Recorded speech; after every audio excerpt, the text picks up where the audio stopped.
수 없는 장면이었습니다. 협상 테이블에 앉은 그 남자는 모든 카메라가 자신을 향해 있는 걸 알면서도 고개를 흔들었습니다. 그런 건 우린 사인하지 않습니다. 순간 회의장은 얼어붙었고 저는 숨을 삼켰습니다. 그건 분명 미국이 요구한 표준 계약서였고 세계 대부분의 국가는 아무 말 없이 서명해왔던 문서였습니다. 그런데 유독 한국, 그 중에서도 신임 대통령은 단호했습니다. 우리는 굴복하러 온 것이 아닙니다. 방어하러 온 것입니다. 그 한마디가 협상장을 넘어 미국 전역을 흔들었고 저와 같은 미국 언론인들까지 깊은 충격에 빠뜨렸습니다. 과연 무슨 일이 있었던 걸까요? 대한민국의 국력을 응원한다면 구독과 좋아요를 눌러주세요. 댓글에 대한민국 응원 한마디씩 꼭 적어주세요. 안녕하세요. 저는 미국의 주류 언론사에서 20년 넘게 국제 정치 분야를 다뤄온 기자입니다. 세계 각국의 정상들을 만나왔고 수많은 협상 테이블을 지켜봐 왔습니다. 저는 미국 중심의 국제 질서가 당연한 것이라 믿어왔고 특히 한국은 항상 미국의 요청에 순응하는 나라라고 생각해왔죠. 그런데 말도 안 되는 일이 벌어졌습니다. 전 세계가 눈치만 보는 그 협상장에서 한 나라만이 우리는 사인하지 않겠다고 선언했습니다. 그 나라는 바로 과거엔 미국의 눈치를 보던 한국이었습니다. 저는 그 순간 이 나라가 이제는 전혀 다른 차원에 올라섰다는 것을 깨달았습니다. 이 이야기는 조지아주 구금 사건과 함께 터져나온 미국과 한국 간의 외교 마찰에서 시작됩니다. 당시 저에게도 이 사건은 큰 취재거리였어요. 솔직히 말해서 한국 대통령의 기자회견장을 찾은 건 단순한 외신 취재가 아니었습니다. 조롱과 비난을 위한 것이었죠. 제가 그동안 본 한국이라는 나라는 늘 미국에 의존하며 살아가는 모습이었거든요. 한국 전쟁 이후 우리가 재건해준 나라, 우리의 보호 아래 성장한 나라라는 인식이 머릿속에 깊이 박혀 있었습니다. 그래서 한국의 대통령이 미국의 압박에 맞서겠다는 소식을 들었을 때도 그저 일시적인 정치적 포즈 정도로 여겼어요. 국제 정치 현장에서 20년을 보내면서 저는 수많은 나라들이 미국 앞에서 어떻게 행동하는지 봐왔습니다. 대부분의 국가들은 미국의 요구에 표면적으로는 반발하는 듯 보이지만 결국에는 타협점을 찾아 우리의 입장을 수용하는 패턴을 보였거든요. 유럽 동맹국들도 마찬가지였고 아시아 국가들은 더욱 그랬습니다. 특히 한국은 그런 면에서 가장 예측 가능한 국가 중 하나였어요. 무역 분쟁이 일어나도 방위비 분담금 문제가 나와도 결국에는 미국의 요구를 상당 부분 받아들이며 타협하는 모습을 보여왔습니다. 그래서 저는 이번에도 마찬가지일 거라고 생각했죠. 조금 시간이 걸리더라도 결국 한국이 먼저 양보할 거라고 확신했습니다. 하지만 그날 기자회견장에서 제가 목격한 것은 완전히 다른 차원의 한국이었습니다. 이재명 대통령은 미국의 압박에 사인하지 않았다는 이유로 비난을 받고 있는 상황이었죠. 그런데 놀랍게도 대통령은 한치의 흔들림도 없이 단호하게 말했습니다. 국익에 반하는 사인은 하지 않는다고 말입니다. 그리고는 이어서 더욱 충격적인 말을 했어요. 우리는 방어하러 간 거지 굴복하러 간 것이 아니다라고요. 그 순간 저는 벼락을 맞은 것 같았습니다. 늘 예스맨이라고 생각했던 한국의 대통령이 미국의 이익보다 자국의 원칙을 앞세우는 모습은 저에게 엄청난 충격이었거든요. 회견장의 분위기는 순식간에 얼어붙었습니다. 미국 언론사 기자들은 서로 눈치를 보며 어떻게 반응해야 할지 몰라 했어요. 미국 측 협상단 관계자들도 마찬가지였습니다. 이런 상황을 전혀 예상하지 못했던 것 같았죠. 저 역시 20년간 국제 정치를 다뤄오면서도 이런 장면은 처음이었습니다. 한국이라는 나라가 이렇게 당당하게 미국에 맞설 수 있다는 것 자체가 믿기지 않았거든요. 더군다나 그 말을 하는 이재명 대통령의 표정과 목소리에는 두려움이나 망설임이 전혀 없었어요. 오히려 확신에 찬 모습이었습니다. 마치 이미 오래전부터 이 순간을 준비해왔다는 듯한 느낌이었죠. 그 후 며칠간 미국 내 언론은 오히려 한국을 비난하는 기사들을 쏟아냈습니다. 왜 일본은 사인했는데 한국은 거부하냐는 식의 보도들이었어요. 한미동맹에 금이 가고 있다는 우려의 목소리도 높았습니다. 저 역시 처음엔 그렇게 기사를 썼어요. 한국이 오만해졌다. 감정적 대응이다라는 논조로 말입니다. 하지만 점차 이상한 기류를 느끼기 시작했습니다. 미국 내에서도 조지아주 배터리 공장 구금 사태 이후 우리가 과도했다, 한국인을 범죄자처럼 대했다는 여론이 퍼지기 시작한 것입니다. 월스트리트 저널, CNN, 일부 주류 언론들마저 미국 정부의 대응을 비판하는 방향으로 논조를 바꾸기 시작했어요. 워싱턴에서는 여전히 강경한 메시지만 반복됐지만 현장에서 느끼는 분위기는 달랐습니다. 그 사이에서 저는 혼란과 분노, 그리고 점점 커지는 궁금증을 느꼈어요. 지금 한국은 대체 어떤 나라가 된 걸까라는 생각이 머릿속을 떠나지 않았습니다. 결국 저는 직접 한국을 찾기로 했습니다. 솔직히 말해 한번 보고 비판하자는 마음이었어요. 그런데 도착한 한국은 제 예상과는 완전히 달랐습니다. 공항에서부터 만난 공무원들의 정중함, 길거리의 청결함, 교통 시스템의 정교함까지 모든 것이 제가 알고 있던 한국과는 차원이 달랐거든요. 인천공항에 내린 순간부터 저는 놀라움을 금할 수 없었습니다. 공항 시설의 현대적인 모습은 물론이고 직원들의 체계적인 업무 처리 방식이 인상적이었어요. 특히 입국 심사 과정에서 만난 한국 공무원이 저에게 한 말이 기억에 남습니다. 한국에 오신 것을 환영합니다. 좋은 취재 되시길 바랍니다라고 말하는데 그 표정에서 진심이 느껴졌거든요. 다른 나라에서는 외국 기자들을 경계하거나 견제하려는 분위기가 강한데 한국은 달랐습니다. 공항에서 시내로 가는 길에 보인 풍경들도 마찬가지였어요. 고속도로는 깔끔하게 정비되어 있었고 도로 위를 달리는 차들도 질서정연했습니다. 무엇보다 놀라웠던 건 건물들의 모습이었어요. 낡고 오래된 건물들 사이사이에 최신식 고층 빌딩들이 조화롭게 섞여 있었거든요. 마치 전통과 현대가 자연스럽게 공존하고 있는 느낌이었습니다. 호텔에 도착해서도 놀라운 일들이 계속 이어졌습니다. 제가 묵은 호텔방에는 방역용 소독제와 미세먼지 안내문이 놓여 있었어요. 심지어 외국인 투숙객을 위한 한국 문화 소개 책자까지 준비되어 있었습니다. 이런 세심한 배려는 다른 나라에서는 경험해보지 못한 것이었어요. 모든 것이 정리정돈되고 체계적이며 무엇보다 사람 중심이었습니다. 가장 인상 깊었던 건 사람들의 모습이었습니다. 거리에서 마주치는 시민들은 모두 바쁘게 움직이고 있었지만 그 속에서도 질서를 지키려는 모습이 역력했어요. 지하철에서도 마찬가지였습니다. 출퇴근 시간대의 복잡한 상황에서도 서로를 배려하는 모습들을 곳곳에서 볼 수 있었거든요.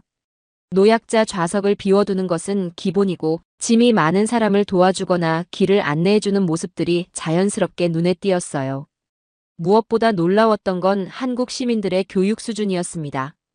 제가 길을 물어보거나 간단한 대화를 나눌 때마다 대부분의 사람들이 영어로 대답해 줄 수 있었어요.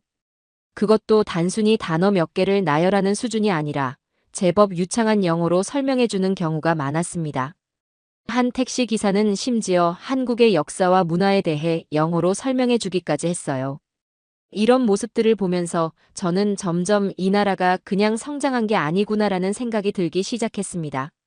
며칠간 서울 시내를 돌아다니면서 저는 한국 사회의 또 다른 면들을 발견했어요.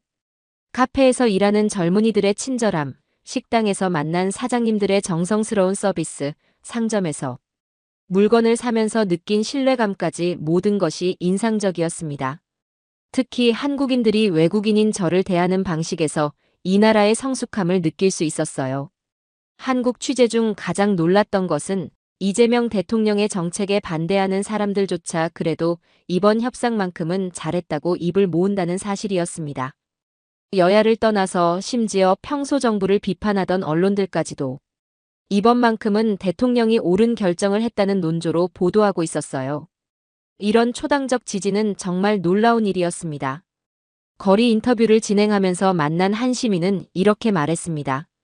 평소에는 정부 정책에 동의하지 않는 경우가 많지만 이번 사안만큼은 다르다고요. 미국이 우리를 무시하고 일방적으로 요구하는 건 받아들일 수 없다는 거였어요. 또 다른 시민은 우리도 자존심이 있는 나라라면서 무조건 굽혀주기만 할 수는 없다고 말했습니다. 심지어 보수 성향의 시민들까지도 이번만큼은 정부가 잘했다고 평가하고 있었어요. 이런 반응들을 보면서 저는 한국 시민들이 미국을 두려워하기보단 서로의 자존심을 지켜주는 대통령을 자랑스러워하고 있다는 것을 깨달았어요. 이는 제가 예상했던 것과는 완전히 다른 반응이었습니다. 저는 한국 시민들이 미국과의 관계 악화를 우려해서 정부를 비판할 거라고 생각했거든요. 하지만 현실은 정반대였습니다. 반면 미국이 한국인을 구금하며 보여준 이민자 탄압식 접근은 한국에서는 엄청난 분노를 일으켰습니다. 한국 언론들은 연일 이 문제를 다뤘고 시민들의 반응도 매우 격렬했어요. 특히 조지아주에서 한국 기업 직원들을 범죄자 취급하며 구금한 사건은 한국인들에게 깊은 상처를 남겼습니다. 하지만 놀라운 건 그 분노조차 질서 있고 이성적이었다는 점이에요. 한 한국 시민은 저에게 이렇게 말했어요. 우리가 반미 감정을 갖고 있는 게 아니라 최소한의 존중을 요구하는 것뿐이라고요. 미국이 우리를 동등한 파트너로 대해주길 바랄 뿐이라는 거였습니다. 이 말을 들으면서 저는 그동안 미국이 한국을 어떻게 대해왔는지 돌아보게 되었어요.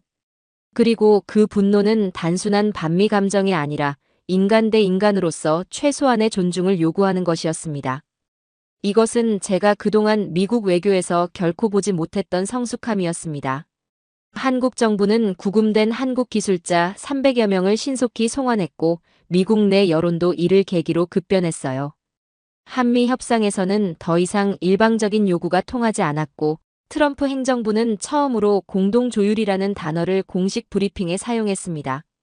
이 모든 과정에서 저는 한국이라는 나라가 단지 기술 강국이 아니라 원칙의 나라라는 사실을 실감했습니다.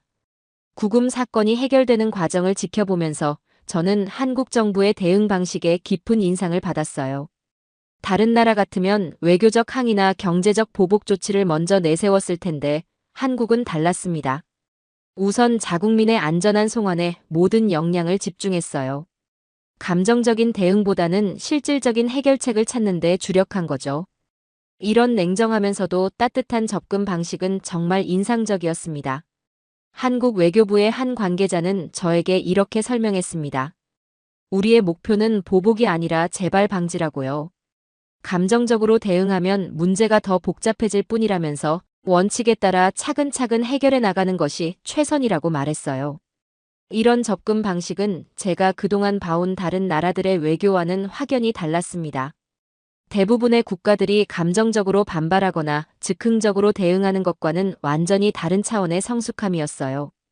특히 인상 깊었던 건 한국 시민사회의 반응이었어요. 거리에서는 분노한 시민들의 집회가 열렸지만 그 집회조차 질서정연하게 진행됐습니다. 미국 국기를 불태우거나 극단적인 구호를 외치는 모습은 찾아볼 수 없었어요. 대신 한국인의 존엄성을 지켜달라, 동등한 대우를 요구한다는 차분하면서도 단호한 메시지들이 줄을 이뤘습니다. 이런 성숙한 시위 문화는 다른 나라에서는 쉽게 볼 수 없는 것이었어요. 한 집회 참가자는 저에게 이렇게 말했어요. 우리는 미국과 싸우려는 게 아니라 서로를 존중하는 관계를 만들고 싶을 뿐이라고요. 이런 성숙한 시민의식은 정말 놀라웠습니다. 다른 나라에서라면 감정이 앞서서 걷잡을 수 없는 상황이 됐을 텐데 한국은 달랐거든요. 분노는 분노대로 표출하면서도 이성을 잃지 않는 모습, 그리고 궁극적으로는 건설적인 해결책을 추구하는 자세가 인상적이었어요. 미국 내에서도 변화의 조짐이 나타나기 시작했습니다. 조지아주 지역 언론들이 한국 기업 직원들의 구금 과정을 자세히 보도하면서 과도한 법 집행이었다는 비판의 목소리가 커졌어요. 특히 현지에서 한국 기업과 함께 일하던 미국인 직원들의 증언이 큰 반향을 일으켰습니다. 이들은 한국인 동료들의 성실함과 전문성을 직접 목격한 사람들이었기 때문에 더욱 설득력이 있었어요. 한 미국인 엔지니어는 지역 방송과의 인터뷰에서 이렇게 말했어요. 한국인 동료들은 정말 성실하고 전문적인 사람들이었다면서 그들을 범죄자 취급하는 건 말이 안 된다고 했습니다. 또 다른 미국인 관리자는 한국 기술자들 덕분에 우리 지역에 수백 개의 일자리가 생겼다며 이런 대우는 옳지 않다고 목소리를 높였어요. 이런 현장의 생생한 증언들이 여론 변화에 큰 영향을 미쳤습니다. 현지 주민들의 반응도 눈에 띄게 변했어요. 처음에는 한국 기업에 대해 잘 모르던 사람들이 점차 한국의 기여도를 인정하기 시작했습니다. 한국 기업이 들어오면서 지역 경제가 활성화되고 젊은이들이 고향을 떠나지 않아도 될 만큼 좋은 일자리들이 생겼다는 사실을 깨닫기 시작한 거죠. 한 현지 주민은 한국 회사가 오기 전에는 이 동네가 정말 조용했는데 이제는 활기가 넘친다고 말했어요. 이런 여론 변화는 워싱턴에도 영향을 미쳤습니다. 의회 일부 의원들이 조지아주 사건에 대한 조사를 요구하기 시작했고 주류 언론들도 한국에 대한 논조를 바꾸기 시작했어요. 월스트리트 저널은 한국의 합리적 대응이라는 제목의 사설을 실었고 뉴욕타임스도 미국의 과도한 반응을 비판하는 기사를 게재했습니다. CNN에서는 한국 기업의 미국 내 기여도를 조명하는 특집 프로그램을 방송하기까지 했어요. 저 역시 이런 변화의 흐름 속에서 제 기사의 논조를 바꿔야겠다는 생각이 들었어요. 처음에는 한국의 오만이라고 썼던 제목을 한국의 원칙 있는 외교로 수정했습니다. 그리고 한국이 보여준 성숙한 대응 방식에 대해 자세히 보도했어요. 동료 기자들은 제가 왜 이렇게 논조를 바꿨느냐고 물었지만 저는 확신을 가지고 답할 수 있었습니다. 한국에서 며칠 더 머물면서 저는 이 나라의 진짜 모습을 더 깊이 이해하게 되었습니다. 거리에서 만난 시민들, 정부 관계자들, 심지어 택시 기사나 식당 사장까지도 모두 한 목소리로 말했어요. 우리는 미국과 싸우고 싶지 않지만 굴복할 수도 없다고요. 이런 일관된 메시지는 정말 놀라웠습니다. 위로부터의 지시가 아니라 국민 개개인의 자발적인 의지에서 나오는 것 같았어요. 한 한국 대학 교수는 저에게 이렇게 설명했습니다. 한국은 지난 70년간 미국과 함께 성장해왔지만 이제는 동등한 파트너가 되고 싶다고요. 일방적으로 따라가는 관계가 아니라 서로 존중하며 협력하는 관계를 원한다는 거였어요. 이런 바람은 정말 당연한 것이었는데 저는 왜 그동안 이해하지 못했을까 하는 생각이 들었습니다. 그리고 무엇보다 저를 놀라게 한 건 한국 내 많은 동료 기자들도 조용히 말하기 시작했다는 점이었어요. 우린 지금 한국을 오해하고 있었던 것 같다고 말이죠. 이런 분위기 변화는 단순히 일시적인 것이 아니라 근본적인 인식의 전환이었습니다. 특히 인상 깊었던 건 한국의 젊은 세대들이었어요. 이들은 미국에 대한 감정적인 반감보다는 합리적이고 냉정한 판단을 하고 있었습니다. 한 대학생은 저에게 이렇게 말했어요. 미국은 여전히 중요한 파트너지만 우리의 모든 결정을 미국 눈치를 보며 할 수는 없다고요. 이제는 우리도 당당하게 의견을 말할 때가 됐다는 거였습니다. 서울대학교에서 만난 한 정치학과 학생은 더욱 구체적으로 설명해줬어요. 자신의 할아버지 세대는 한국 전쟁을 겪으면서 미국에 대한 고마움이 컸지만 자신들 세대는 다르다고 했습니다. 미국을 존중하지만 맹목적으로 따르지는 않겠다는 거였어요. 그리고 한국도 이제는 국제사회에서 당당한 목소리를 낼 수 있는 나라가 되었다고 자부심을 드러냈습니다. 이런 세대적 변화는 한국 사회 전반의 의식 변화를 보여주는 상징적인 사례였어요. 연세대학교에서 열린 토론회에 참석했을 때도 비슷한 분위기를 느낄 수 있었습니다. 학생들이 한미 관계에 대해 토론하는 모습을 지켜봤는데 놀랍게도 감정적인 반미 논리는 전혀 찾아볼 수 없었어요. 대신 객관적인 데이터와 논리적인 분석에 기반해서 토론하고 있었습니다. 한 학생은 미국이 한국에 주둔하는 것도 미국에게 이익이 된다면서 구체적인 수치까지 제시하며 설명했어요. 이 모든 과정에서 저는 한국이라는 나라가 단지 기술 강국이 아니라 원칙의 나라라는 사실을 실감했습니다. 경제적 이익이나 정치적 계산보다는 옳고 그름을 따지는 나라, 그리고 그 원칙을 지키기 위해 어려움도 감수할 수 있는 나라였어요. 이는 단순히 정부의 정책이 아니라 국민 전체의 가치관에서 우러나오는 것 같았습니다. 한국의 언론도 인상적이었어요.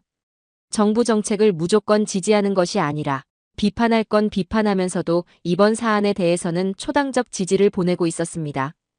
보수 성향의 신문도 진보 성향의 신문도 모두 한 목소리로 말하고 있었어요. 국익에 반하는 사이는 할 수 없다는 정부의 입장이 옳다고요. 이런 언론의 성숙함도 다른 나라에서는 쉽게 찾아볼 수 없는 것이었습니다.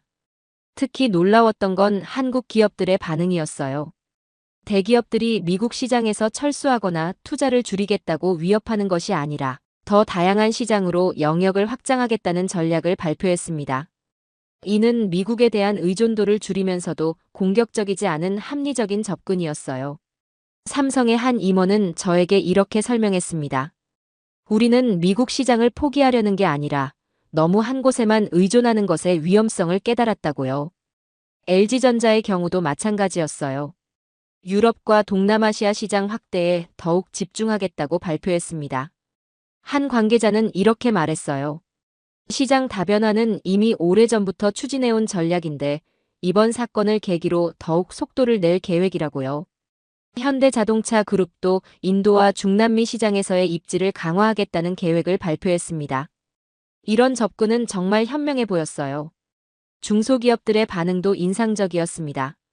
한 중소기업 사장은 저에게 이렇게 말했어요. 처음에는 걱정이 많았는데 오히려 이번 기회에 새로운 시장을 개척할 수 있게 됐다고요. 동남아시아와 유럽에서 문의가 많이 들어오고 있다면서 위기를 기회로 만들고 있다고 했습니다. 이런 기업인들의 적극적이고 긍정적인 자세는 정말 놀라웠어요. 무엇보다 놀라웠던 건 한국 시민들의 반응이었습니다. 경제적 어려움이 닥칠 수도 있다는 우려에도 불구하고 대부분의 시민들이 정부의 결정을 지지하고 있었어요. 한 시민은 저에게 이렇게 말했습니다. 당장은 힘들 수도 있지만 우리 아이들에게 떳떳한 나라를 물려주고 싶다고요. 이런 장기적 관점과 희생 정신은 정말 감동적이었습니다. 강남에서 만난 한 직장인은 더욱 구체적으로 설명해줬어요. 지금까지 우리는 미국 눈치만 보며 살아왔는데 이제는 다르다면서요. 우리도 당당하게 우리 입장을 말할 수 있는 나라가 되었다고 했습니다. 그리고 자신의 아이들이 자랑스러워할 수 있는 나라를 만들고 싶다고 덧붙였어요. 이런 자부심과 자신감은 정말 인상적이었습니다. 홍대에서 만난 젊은 직장인들도 비슷한 반응을 보였어요. 한 청년은 이렇게 말했습니다. 우리 부모님 세대는 미국이 시키는 대로 해야 한다고 생각하셨지만 우리는 다르다고요. 서로 존중하는 관계를 원한다면서 일방적인 관계는 더 이상 받아들일 수 없다고 했어요. 이런 세대적 변화는 한국 사회의 근본적인 의식 변화를 보여주는 것이었습니다. 한국의 이런 변화는 국제사회에서도 주목받기 시작했습니다. 유럽 언론들이 한국의 자주적 외교를 긍정적으로 평가하는 기사들을 내보냈어요. 영국 BBC는 한국의 성숙한 외교라는 제목으로 특집을 방송했고 독일의 주요 일간지들도 한국을 본받아야 할 모델로 소개했습니다. 프랑스의 르몽드는 한국이 보여준 원칙 있는 외교가 다른 중견국들에게도 시사하는 바가 크다고 평가했어요. 심지어 일본에서도 변화의 조짐이 나타났어요. 일본의 보수 언론조차 한국의 당당한 외교를 부러워하는 기사를 실었습니다. 한 일본 기자는 저에게 이렇게 말했어요. 우리도 한국처럼 미국에 당당하게 의견을 말할 수 있었으면 좋겠다고요. 이런 반응은 정말 놀라웠습니다. 아시아 다른 나라들의 반응도 비슷했어요. 태국, 베트남, 인도네시아 등의 언론들이 한국을 아시아의 새로운 리더로 평가하는 기사들을 쏟아냈습니다. 요미우리 신문에서는 한국의 자주 외교라는 제목의 사설을 게재했는데 그 내용이 인상적이었어요. 일본도 미국과의 관계에서 좀 더 주체적인 목소리를 낼 필요가 있다는 논조였습니다. 아사히 신문도 비슷한 취지의 기사를 실었고 심지어 산케이 신문까지도 한국의 원칙 있는 외교 자세를 긍정적으로 평가했어요. 이는 평소 한국에 대해 비판적이던 일본 언론들의 변화를 보여주는 상징적인 사례였습니다. 일본 정계에서도 조용한 변화가 감지됐어요. 자민당의 한 의원은 비공개 인터뷰에서 이렇게 말했습니다. 한국이 보여준 당당함이 부럽다면서 일본도 미국과의 관계에서 좀 더 대등한 입장을 취할 필요가 있다고 했어요. 물론 공개적으로는 이런 발언을 하기 어려운 상황이지만 내심으로는 한국의 변화를 주목하고 있다는 것을 알 수 있었습니다. 동남아시아 국가들의 반응은 더욱 적극적이었어요. 특히 중국의 압박을 받고 있는 동남아시아 국가들은 한국의 사례를 자신들에게도 적용할 수 있는 모델로 여기기 시작했습니다. 필리핀의 한 외교관은 저에게 이렇게 말했어요. 한국이 보여준 것은 작은 나라도 원칙을 지킬 수 있다는 희망이라고요. 베트남에서도 비슷한 반응이 나왔습니다. 태국의 방콕 포스트는 한국의 독립적 외교라는 제목의 사설에서 이렇게 썼어요. 한국이 보여준 자주적 외교는 동남아시아 국가들에게도 큰 교훈이 된다면서 강대국의 압박에 굴복하지 않으면서도 관계를 유지하는 방법을 제시했다고 평가했습니다. 인도네시아의 자카르타 포스트도 한국을 아시아 외교의 새로운 모델로 소개하는 기사를 게재했어요. 인도에서도 한국에 대한 관심이 높아졌습니다. 타임스 오브 인디아는 한국의 균형 외교라는 제목으로 특집 기사를 실었는데, 인도도 미국과 중국 사이에서 한국과 같은 균형감을 발휘해야 한다는 내용이었어요. 힌두스탄 타임스도 한국의 외교 전략을 분석하는 기사를 연재하기 시작했습니다. 인도의 외교 전문가들은 한국의 사례를 통해 중견국 외교의 새로운 가능성을 보고 있었어요. 저는 이런 국제적 반응들을 취재하면서 한국이 이룬 성과의 진정한 의미를 깨달았습니다. 단순히 미국에 맞선 것이 아니라 중간 국가들이 강대국과 어떻게 관계를 맺어야 하는지에 대한 새로운 기준을 제시한 거였어요. 이는 국제 정치학적으로도 매우 중요한 사건이었습니다. 기존의 냉전적 사고에서 벗어나 새로운 다극 체제에서의 외교 모델을 보여준 것이었어요. 캐나다에서도 한국에 대한 관심이 높아졌습니다. 글로브 앤 메일은 한국의 중견국 외교라는 제목의 기사에서 캐나다도 한국의 사례를 참고해야 한다고 주장했어요. 토론토 스타도 한국이 보여준 자주적 외교가 다른 중견국들에게 시사하는 바가 크다고 평가했습니다. 캐나다 외교부의 한 관계자는 비공식적으로 한국의 외교 전략에 대해 문의해오기도 했어요. 호주에서도 비슷한 반응이 나타났습니다. 시드니 모닝 헤럴드는 한국의 독립적 외교 정책이라는 제목으로 특집을 게재했고, 오스트레일리아는 호주도 미국과 중국 사이에서 한국과 같은 균형감을 발휘해야 한다고 주장했어요. 호주 국립대학교의 한 교수는 한국이 중견국 외교의 새로운 모델을 제시했다고 평가했습니다. 유럽에서의 반응도 주목할 만했어요. 독일의 프랑크푸르터 알게마인에는 한국의 성숙한 외교라는 사설에서 유럽연합도 미국과의 관계에서 한국의 사례를 참고할 필요가 있다고 했습니다. 프랑스의 르피가로는 한국이 보여준 원칙 있는 외교가 국제 질서의 새로운 가능성을 제시했다고 평가했어요. 영국에서도 한국에 대한 재평가가 이루어지고 있었습니다.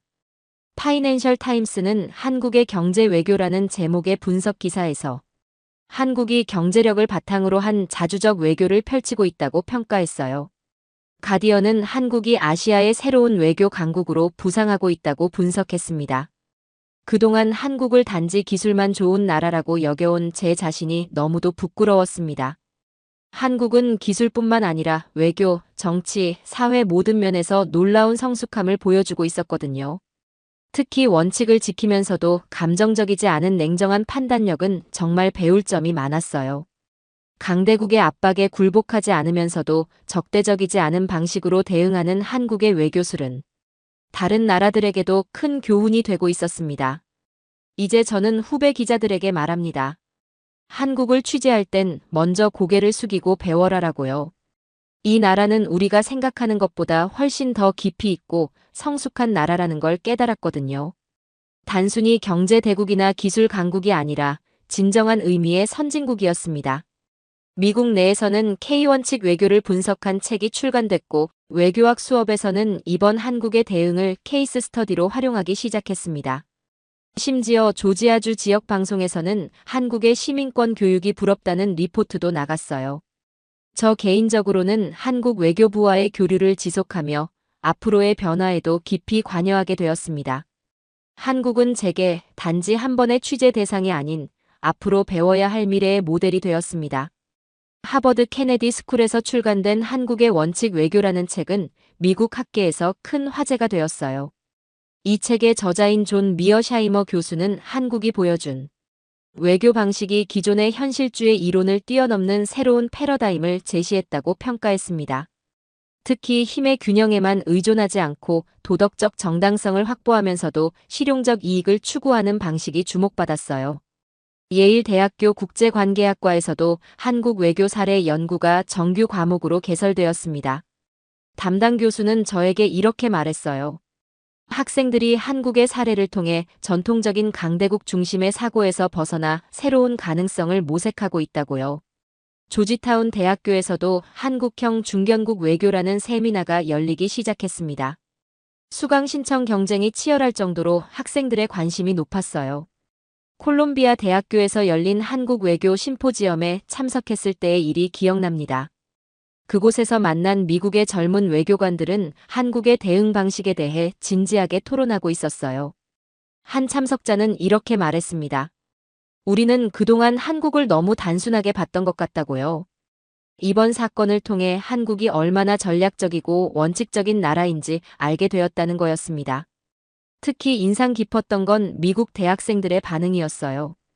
조지타운 대학교 국제관계학과에서 열린 강연에 참석했는데 학생들이 한국의 외교 전략에 대해 정말 많은 질문을 쏟아냈습니다. 한국은 어떻게 미국의 압박에 굴복하지 않으면서도 관계를 유지할 수 있었느냐, 다른 중간 국가들도 이런 방식을 적용할 수 있느냐 같은 질문들이었어요. 한 학생은 한국의 사례를 자신의 졸업 논문 주제로 선택했다고 말했습니다. 한 학생은 특히 날카로운 지적을 했습니다. 미국이 그동안 동맹국들을 어떻게 대해왔는지 되돌아봐야 할 때가 아니냐고 말이죠. 이 학생은 한국의 사례를 통해 미국의 외교 방식 자체에 문제가 있다는 걸 깨달았다고 했어요. 이런 자성의 목소리가 미국의 젊은 세대에서 나온다는 것 자체가 의미 있었습니다. 다른 학생은 자신도 한국어를 배우기 시작했다면서 한국을 더 깊이 이해하고 싶다고 말했어요. 미국 내 정책 연구소들도 변화하기 시작했어요. 브루킹스 연구소에서는 한국형 중견국 외교라는 제목의 보고서를 발간했고, 전략국제문제연구소에서도 한국의 자주적 외교가 미국에게 주는 시사점이라는 연구를 진행했습니다. 이런 학술적 관심은 정말 놀라운 변화였어요. 카네기 국제평화재단에서도 한국 외교 연구 프로젝트를 새로 시작했습니다. 한 정책 전문가는 저에게 이렇게 말했습니다. 한국이 보여준 건 단순한 반항이 아니라 성숙한 파트너십의 모델이라고요. 앞으로 미국이 다른 동맹국들과도 이런 방식으로 관계를 발전시켜야 한다는 거였어요. 이는 미국 외교 정책의 근본적 변화를 시사하는 말이었습니다. 랜드 연구소의 한 연구원은 한국의 사례가 미국의 동맹 관리 방식에 대한 재검토를 촉발하고 있다고 분석했어요. 조지아주에서 일어난 변화는 더욱 극적이었어요. 현지 언론들이 한국 기업들의 기여도를 재조명하는 기사들을 연이어 내보냈습니다. 한국 배터리 공장이 지역 경제에 미친 긍정적 영향, 한국인 직원들과 현지인들 간의 우호적 관계 등을 상세히 보도했어요. 애틀랜타 저널 컨스티튜션의 연속 기획 기사는 큰 반향을 일으켰습니다. 한국인들과 함께 일하는 미국인들이라는 제목으로 5차례에 걸쳐 실린 이 기사는 한국 기업 직원들의 성실함과 전문성을 구체적으로 소개했어요. 한 미국인 관리자는 한국 동료들로부터 많은 것을 배웠다면서 그들의 근무 태도와 책임감이 정말 인상적이라고 증언했습니다. 또 다른 미국인 엔지니어는 한국인들의 기술력과 협업 능력이 뛰어나다고 칭찬했어요. 조지아주 방송에서는 한국의 교육 시스템을 소개하는 특집 프로그램을 제작했습니다. 한국이 어떻게 이렇게 우수한 인재들을 배출할 수 있는지, 한국의 시민의식은 어떻게 형성되는지를 다룬 내용이었어요. 프로그램 제목이 한국의 시민권 교육이 부럽다였는데 이는 정말 의미 있는 변화였습니다. 현지 교육청에서는 한국의 교육 방식을 벤치마킹하겠다는 계획을 발표하기도 했어요. 현지 주민들의 인식도 크게 바뀌었어요.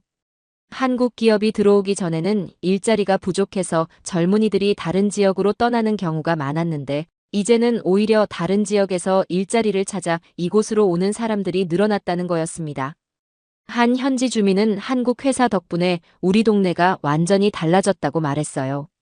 젊은이들이 고향에 남아 일할 수 있게 되었고 지역 상권도 활성화되었다는 거였습니다. 교육 분야에서도 변화가 나타났습니다. 조지아 대학교에서는 한국학과를 신설하기로 결정했고 지역 고등학교들에서는 한국어 수업을 개설하기 시작했어요. 한 교육청 관계자는 학생들이 한국에 대해 더 알고 싶어 한다면서 이런 관심은 앞으로도 계속 늘어날 것 같다고 말했습니다. 한 고등학교 교장은 한국어반 개설 후 학부모들의 문의가 쇄도하고 있다고 전했어요. 저 개인적으로는 이런 변화들을 지켜보면서 한국 외교부와의 교류를 더욱 깊게 하게 되었어요. 한국 외교부에서는 저를 미국 내 여론 변화를 분석하는 자문위원으로 위촉했습니다. 이는 제게 큰 영광이었을 뿐만 아니라 한국이 얼마나 장기적이고 전략적으로 외교를 펼치고 있는지 보여주는 사례이기도 했어요. 정기적으로 열리는 자문회의에 참석하면서 저는 한국 외교관들의 전문성에 깊은 인상을 받았습니다. 이들은 미국 내 정치 상황뿐만 아니라 지역별, 세대별, 계층별 여론 변화까지 세밀하게 분석하고 있었어요. 그리고 그런 분석을 바탕으로 장기적인 관계 개선 방안을 모색하고 있었습니다. 매월 셋째 주 목요일마다 열리는 자문회의는 정말 인상적이었어요.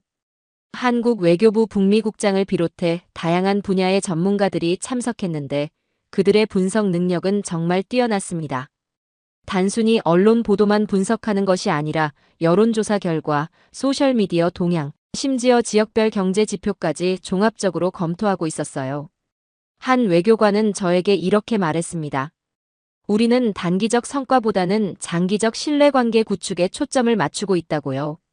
특히 놀라웠던 건 한국 외교부가 미국 내 다양한 계층과의 소통을 위해 맞춤형 전략을 구사하고 있다는 점이었어요. 정치인들에게는 경제적 상호 이익을 강조하고 학계에는 한국의 민주주의 발전 과정을 소개하며 일반 시민들에게는 문화 교류를 통한 이해 증진을 추진하고 있었습니다. 이런 세분화된 접근 방식은 정말 전문적이었어요. 한국문화원의 역할도 크게 변화했습니다. 기존의 K-팝이나 K-드라마 위주의 프로그램에서 벗어나 한국의 역사, 철학, 사회제도 등을 소개하는 프로그램들을 늘려가고 있었어요. 뉴욕 한국문화원에서 열린 한국의 민주주의 발전사 강좌는 매번 만석을 기록했습니다. 강사는 한국이 어떻게 짧은 시간 내에 민주주의를 정착시킬 수 있었는지, 그 과정에서 시민들이 어떤 역할을 했는지를 생생하게 들려줬어요. 워싱턴 한국문화원에서도 한국의 외교사라는 특별 강좌를 개설했습니다. 한국 전쟁 이후부터 현재까지 한국이 어떻게 국제사회에서 입지를 구축해왔는지를 다루는 내용이었어요. 참석자들은 한국의 외교 발전 과정에 큰 관심을 보였고, 특히 최근의 자주적 외교 노선에 대해 많은 질문을 했습니다. 한 참석자는 한국이 이렇게 전략적으로 외교를 펼치고 있는 줄 몰랐다고 말했어요. 시카고 한국문화원에서는 한국의 경제 발전 모델을 소개하는 세미나를 정기적으로 개최하고 있었습니다. 한국이 어떻게 전쟁의 폐허에서 세계 10위권의 경제 강국으로 성장할 수 있었는지, 그 과정에서 정부와 민간의 역할은 무엇이었는지를 다뤘어요. 참석자들은 한국의 발전 경험을 다른 나라에도 적용할 수 있을지에 대해 활발히 토론했습니다. 학계에서도 한국 연구가 활발해지고 있었어요. 이전에는 주로 경제나 기술 분야에 국한되어 있던 한국 연구가 정치학, 사회학, 철학 등 다양한 분야로 확산되고 있었습니다. 여러 대학에서 한국학 전공 과정을 신설하거나 확대하고 있었고, 한국 관련 연구 논문들도 크게 늘어났어요. 스탠포드 대학교에서는 한국학 연구소를 새로 설립하기로 결정했습니다. 한 정치학 교수는 저에게 이렇게 말했습니다. 한국은 중견국 외교의 새로운 모델을 제시했다면서 앞으로 이 분야 연구에서 한국 사례가 중요한 중거점이 될 것이라고 했어요. 또 다른 교수는 한국의 민주화 과정과 경제 발전을 동시에 이룬 경험이 다른 나라들에게 큰 교훈이 된다고 평가했습니다. 컬럼비아 대학교에서는 한국의 소프트 파워라는 강좌를 새로 개설했어요. 기업들도 한국과의 협력에 더욱 적극적으로 나서기 시작했습니다. 구글, 애플, 마이크로소프트 같은 기술 기업들이 한국 기업들과의 파트너십을 강화하겠다고 발표했어요. 이들은 한국의 기술력뿐만 아니라 신뢰할 수 있는 파트너라는 점을 높이 평가한다고 말했습니다. 구글의 한 임원은 한국 기업들과의 협업이 혁신적인 결과를 가져다주고 있다고 평가했어요. 아마존도 한국과의 협력을 확대하겠다고 발표했습니다. 한국의 물류 시스템과 배송 기술을 벤치마킹하겠다는 계획이었어요. 한 아마존 관계자는 한국의 배송 시스템이 세계 최고 수준이라면서 이를 미국에도 도입하고 싶다고 말했습니다. 테슬라도 한국 배터리 기업들과의 파트너십을 더욱 강화하겠다고 밝혔어요. 월스트리트에서도 한국에 대한 재평가가 이루어지고 있었습니다. 골드만삭스는 한국을 아시아 투자의 핵심 거점으로 분류했고, 모건 스탠리도 한국 시장에 대한 투자 비중을 늘리겠다고 발표했어요. JP모건의 한 애널리스트는 한국의 정치적 안정성과 경제적 역동성이 매력적이라고 평가했습니다. 저는 이런 변화들을 지켜보면서 한국이 이룬 성과의 진정한 의미를 깨달았어요. 한국은 단순히 미국에 맞선 것이 아니라 새로운 국제관계의 모델을 제시한 거였습니다. 강대국과 중간국가 간의 관계가 어떻게 발전해야 하는지, 진정한 동맹이란 무엇인지를 보여준 거죠. 힘에 의한 지배가 아닌 상호 존중에 기반한 협력, 일방적인 요구가 아닌 쌍방향 소통의 중요성을 일깨워준 것이었습니다. 한국은 제게 단지 한 번의 취재 대상이 아닌 앞으로 배워야 할 미래의 모델이 되었습니다. 국제관계에서 원칙을 지키면서도 실용적인 해결책을 찾는 방법, 감정에 휘둘리지 않으면서도 자존심을 지키는 방법, 그리고 상대방을 적으로 만들지 않으면서도 자신의 입장을 관철하는 방법까지 한국에게서 배울 점이 정말 많았어요. 앞으로의 변화에도 깊이 관여하게 되면서 저는 한미 관계의 새로운 가능성을 보게 되었습니다. 일방적인 관계가 아닌 진정한 파트너십, 상명하복이 아닌 상호 존중에 기반한 동맹 관계 말이에요. 우리는 그동안 너무나 당연하게 미국 중심의 세상을 살아왔습니다. 하지만 이번 한국의 사인을 통해 진정한 국익과 자존심이 무엇인지 다시 생각해보게 되었어요. 한국은 지금 그 누구도 예상치 못했던 새로운 기준을 만들어가고 있습니다. 여러분도 한국이라는 나라가 어떤 선택을 하고 있는지 직접 지켜봐 주십시오. 한국에서 돌아온 지 벌써 1년이 지났지만 그때의 감동과 깨달음은 여전히 제 마음속에 생생하게 남아있어요. 매일 아침 일어나서 한국 관련 뉴스를 확인하는 것이 일상이 되었고, 한국이 새로운 정책을 발표하거나 국제 무대에서 활동할 때마다 가슴이 뛰는 것을 느낍니다. 이제 저는 한국을 단순한 취재 대상이 아닌 진정한 파트너로 여기게 되었습니다. 특히 인상 깊었던 건 한국 정부의 지속적인 노력이었어요. 사인 거부 사건 이후에도 한국은 꾸준히 미국과의 관계 개선을 위해 노력해왔습니다. 하지만 그 방식이 이전과는 완전히 달랐어요. 일방적으로 양보하거나 굽히는 것이 아니라 상호 이익이 되는 방안을 지속적으로 제시해온 거죠. 한국 외교부의 한 관계자는 저에게 이렇게 말했습니다. 우리는 갈등을 피하는 것이 아니라 건설적으로 해결하려고 한다고요. 지난 1년간 한국이 보여준 외교적 성과들은 정말 놀라웠습니다. 미국과의 관계에서도 새로운 협력 분야를 지속적으로 개발해 나갔어요. 기후변화 대응, 신재생 에너지, 우주개발, 인공지능 등 미래 지향적인 분야에서의 협력을 강화했습니다. 한국은 대립보다는 협력을, 갈등보다는 상생을 추구하는 모습을 일관되게 보여줬어요. 한미 간 기술 협력도 새로운 차원으로 발전했습니다. 반도체, 배터리, 바이오 등 첨단 기술 분야에서 공동 연구 개발 프로젝트들이 활발하게 진행되고 있었어요. 특히 인상적이었던 건 이런 협력이 일방적인 기술 이전이 아니라 진정한 의미의 공동 개발이라는 점이었습니다. 한국의 기술력이 미국과 대등한 수준에 올라섰다는 것을 보여주는 사례였어요. 안보 분야에서도 변화가 나타났습니다. 기존의 일방적인 방위 체제에서 벗어나 상호 보완적인 안보 협력 체제로 발전하고 있었어요. 한국의 사이버 보안 기술과 미사일 방어 기술이 미국에서도 인정받기 시작했습니다. 한 미국 국방부 관계자는 한국의 방위 기술이 세계 최고 수준이라고 평가했어요. 경제 분야에서의 협력도 더욱 심화되었습니다. 한국 기업들의 미국 투자가 크게 늘어났지만 이제는 미국 기업들도 한국에 대한 투자를 확대하고 있었어요. 상호 투자가 균형을 이루면서 진정한 경제 파트너십이 형성되고 있는 것 같았습니다. 월스트리트의 한 투자 전문가는 한국이 이제 아시아 투자의 관문 역할을 하고 있다고 분석했어요. 문화 교류도 폭발적으로 확대되었습니다. 한국 문화에 대한 미국인들의 관심이 단순한 유행을 넘어서 깊이 있는 이해로 발전하고 있었어요. 한국어 학습자가 급증했고 한국 역사와 사회에 대한 관심도 높아졌습니다. 한 미국 대학의 한국학과 교수는 학생들이 한국을 단순한 엔터테인먼트 제공국이 아니라 배울 점이 많은 나라로 인식하기 시작했다고 말했어요. 유럽과의 관계에서도 한국은 새로운 차원의 파트너십을 구축했습니다. 독일과는 수소 에너지 협력 협정을 체결했고 프랑스와는 원자력 기술 공유 협정을 맺었어요. 영국과는 포스트 브렉시트 시대에 새로운 경제 파트너십을 논의하기 시작했습니다. 한국의 외교 영역이 아시아를 넘어 전 세계로 확장되고 있는 것을 실감할 수 있었어요. 특히 독일과의 협력은 인상적이었습니다. 두 나라 모두 분단을 경험했고 제조업 강국이라는 공통점이 있어서 협력 분야가 다양했어요.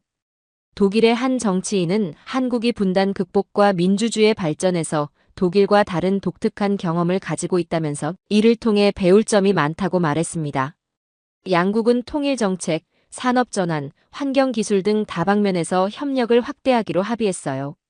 프랑스와의 관계도 눈에 띄게 발전했습니다. 마크롱 대통령은 한국을 인도태평양 전략의 핵심 파트너로 규정했고 양국 간 전략적 파트너십을 한 단계 격상시켰어요. 특히 우주개발과 원자력 기술 분야에서의 협력이 활발해졌습니다. 프랑스의 한 외교관은 한국이 아시아에서 가장 신뢰할 수 있는 파트너라고 평가했어요. 이탈리아와도 새로운 협력 관계를 구축했습니다. 한국의 조선업과 이탈리아의 해양 기술이 결합된 공동 프로젝트들이 시작되었고 문화 교류도 크게 확대되었어요. 이탈리아의 한 언론인은 한국이 동양의 이탈리아라면서 문화적 감수성과 기술력을 동시에 갖춘 매력적인 나라라고 표현했습니다. 북유럽 국가들과의 관계도 강화되었어요. 덴마크, 스웨덴, 핀란드 등과 복지제도, 환경기술, 디지털 정부 분야에서 활발한 교류가 이루어지고 있었습니다. 스웨덴의 한 정책 연구자는 한국의 디지털 혁신 속도가 북유럽보다도 빠르다면서 많은 것을 배우고 있다고 말했어요. 동남아시아와의 관계에서는 한국이 진정한 리더십을 발휘하고 있었습니다. 신남방 정책을 통해 아세안 국가들과의 협력을 대폭 확대했고 특히 인프라 개발과 기술 이전 분야에서 중국과는 다른 방식의 접근을 보여줬어요. 강압이 아닌 상생, 일방적 지원이 아닌 상호 협력을 추구하는 한국의 방식은 동남아시아 국가들로부터 큰 호응을 얻었습니다. 중동 지역에서도 한국의 위상이 크게 높아졌어요. 사우디아라비아와는 네옴시티 건설 프로젝트에 참여하게 되었고 아랍에미리트와는 원자력 협력을 더욱 확대했습니다. 이란 핵 문제 해결을 위한 중재 역할도 맡게 되었어요. 그리고 이 이야기가 마음에 닿으셨다면 구독과 좋아요, 댓글로 함께 해주세요. 베트남과의 협력은 특히 인상적이었어요. 한국은 베트남의 디지털 전환을 지원하는 대규모 프로젝트를 진행하고 있었습니다. 단순히 기술만 전수하는 것이 아니라 베트남의 실정에 맞는 맞춤형 솔루션을 개발해주고 있었어요.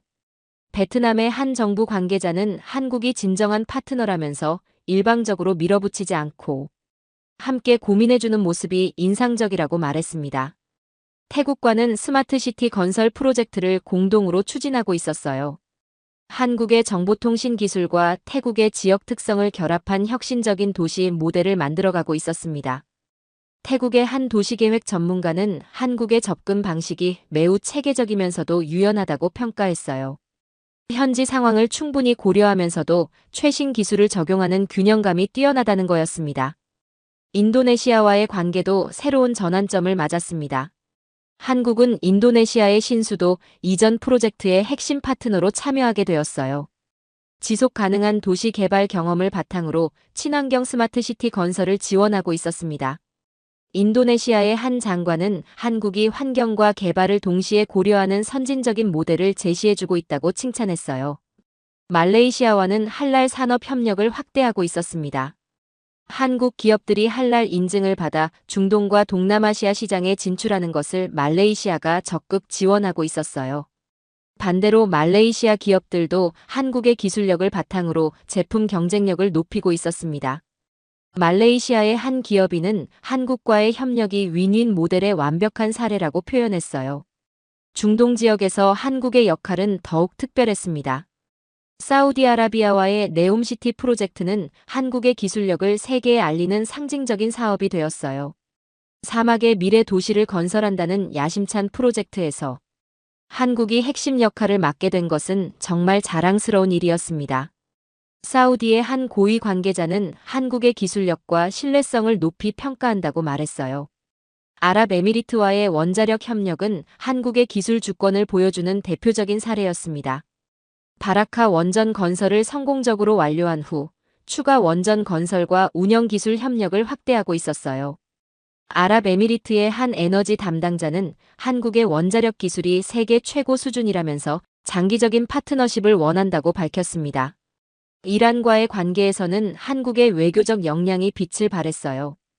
미국의 제재로 복잡한 상황에 있던 이란과의 관계를 슬기롭게 관리하면서 핵 문제 해결을 위한 중재 역할을 맡게 되었습니다.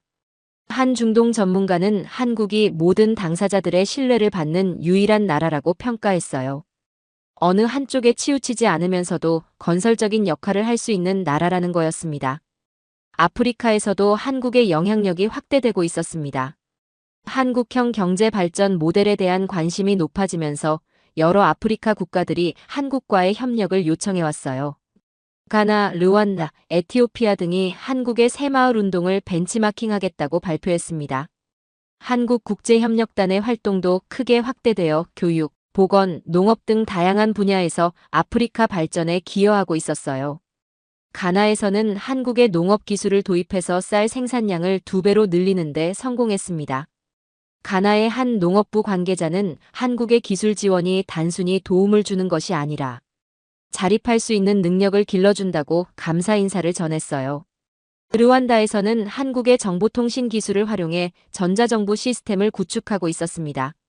에티오피아와는 제조업 발전 협력 프로그램을 진행하고 있었어요. 한국의 산업 발전 경험을 바탕으로 에티오피아의 제조업 기반을 구축하는 프로젝트였습니다. 에티오피아의 한 정부 관계자는 한국이 경제 발전과 민주주의를 동시에 이룬 경험이 매우 소중하다면서 이를 통해 많은 것을 배우고 있다고 말했어요. 케냐에서는 한국의 교육 시스템을 도입하는 시범 사업이 진행되고 있었습니다. 한국의 교육 전문가들이 현지에서 교사 연수를 진행하고 교육과정 개발을 지원하고 있었어요. 케냐의 한 교육부 장관은 한국의 교육 철학이 아프리카의 미래를 바꿀 수 있을 것이라고 기대감을 표했습니다. 중남미에서도 한국에 대한 관심이 폭발적으로 증가했습니다. 브라질, 아르헨티나, 칠레 등이 한국과의 경제 협력을 확대하겠다고 발표했어요. 특히 한국의 디지털 정보 시스템에 대한 관심이 높아 여러 나라에서 벤치마킹 요청이 쇄도했습니다. 콜롬비아의 한 정부 관계자는 한국의 전자정부 시스템을 도입해서 행정 효율성을 크게 높이고 싶다고 말했어요. 브라질과는 농업 기술과 바이오 에너지 분야에서 협력을 확대하고 있었습니다. 한국의 스마트팜 기술과 브라질의 광활한 농지가 결합되어 새로운 농업 혁신을 만들어내고 있었어요. 브라질의 한 농업 전문가는 한국의 기술이 브라질 농업의 생산성을 획기적으로 높이고 있다고 평가했습니다. 아르헨티나와는 리튬 배터리 산업 협력을 추진하고 있었어요. 아르헨티나의 풍부한 리튬 자원과 한국의 배터리 기술이 만나 새로운 시너지를 창출하고 있었습니다. 아르헨티나의 한 에너지 장관은 한국과의 협력이 아르헨티나를 리튬 배터리 강국으로 만들 것이라고 기대감을 나타냈어요. 칠레와는 구리 산업과 재생에너지 분야에서 협력하고 있었습니다. 칠레의 구리 산업에 한국의 첨단 기술을 접목시켜 효율성을 높이고 있었어요. 또한 칠레의 태양광과 풍력 자원을 활용한 재생에너지 프로젝트에도 한국이 참여하고 있었습니다. 미국 내에서도 한국에 대한 인식 변화는 계속되고 있었습니다. 한국 문화에 대한 관심이 폭발적으로 늘어났어요. K-팝, K-드라마는 물론이고 한국 음식, 한국어, 한국 역사까지 모든 것에 대한 관심이 높아졌습니다. 이는 단순한 유행이 아니라 한국이라는 나라 자체에 대한 존경과 호기심의 표현이었어요. 한 미국인 친구는 저에게 이렇게 말했습니다. 한국이 이렇게 멋진 나라인 줄 몰랐다면서 기회가 되면 꼭 한국을 방문해보고 싶다고 했어요.